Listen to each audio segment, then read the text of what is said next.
வேதம் கேட்போம். எரேமியா 43 அதிகாரம். எரேமியா சகல ஜனங்களுக்கும் அவர்களுடைய தேவனாகிய கர்த்தர் தன்னை கொண்டு அவர்களுக்கு சொல்லி அனுப்பின எல்லா வார்த்தைகளையும் சொன்னான்.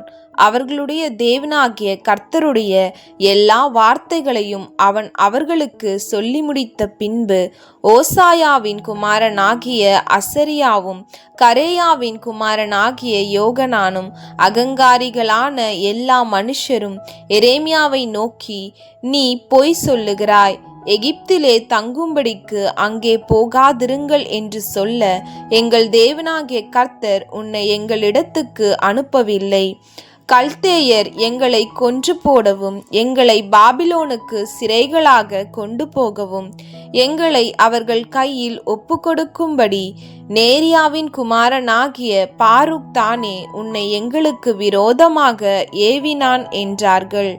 அப்படியே யூதாவின் தேசத்திலே தரித்திருக்க வேண்டும் என்னும் கர்த்தருடைய சத்தத்துக்கு கரேயாவின் குமாரனாகிய யோகனானும் சகல இராணுவ சேர்வைக்காரரும் சகல ஜனங்களும் செவிகொடாமற் போனார்கள். யூதா தேசத்தில் தங்கி இருப்பதற்கு தாங்கள் துரத்துண்டிருந்த சகல ஜாதிகளிடத்திலும் இருந்து திரும்பி வந்த மீதியான யூதர் எல்லாரையும், புருஷரையும் ஸ்திரீகளையும் குழந்தைகளையும் ராஜாவின் குமாரத்திகளையும் காவற் சேனாதிபதியாகிய நேபுசராதான் சாப்பானின் குமாரனாகிய அகிக்காமின் மகனான கெதலியாவின் இடத்தில் விட்டு போன சகல ஆத்துமாக்களையும் தீர்க்கதரிசியாகிய எரேமியாவையும் நேரியாவின் குமாரனாகிய பாருக்கையும் கரேயாவின் குமாரனாகிய யோகனானும் சகல இராணுவ சேர்வைக்காரரும் கூட்டிக் கொண்டு கர்த்தருடைய சத்தத்துக்கு செவிகொடாதபடியினாலே எகிப்து தேசத்துக்கு போக எத்தனித்து அதிலுள்ள தக்பானேஸ் மட்டும் போய் சேர்ந்தார்கள்.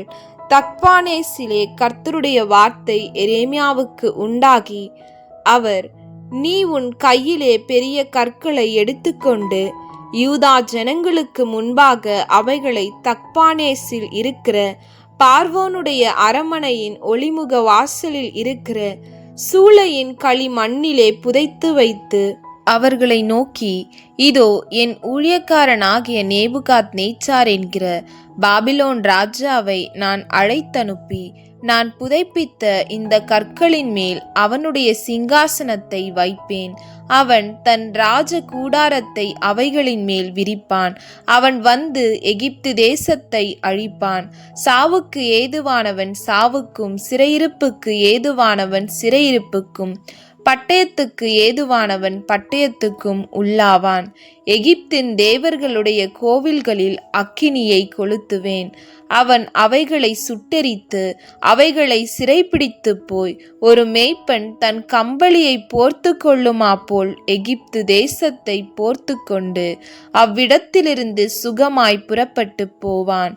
அவன் எகிப்து தேசத்தில் இருக்கிற பெத்ஷிமேசின் சிலைகளை உடைத்து எகிப்தின் தேவர்களுடைய கோவில்களை அக்கினியால் சுட்டு போடுவான் என்று இஸ்ரவேலின் தேவனாகிய சேனைகளின் கர்த்தர் சொல்லுகிறார் என்று சொல் என்றார்.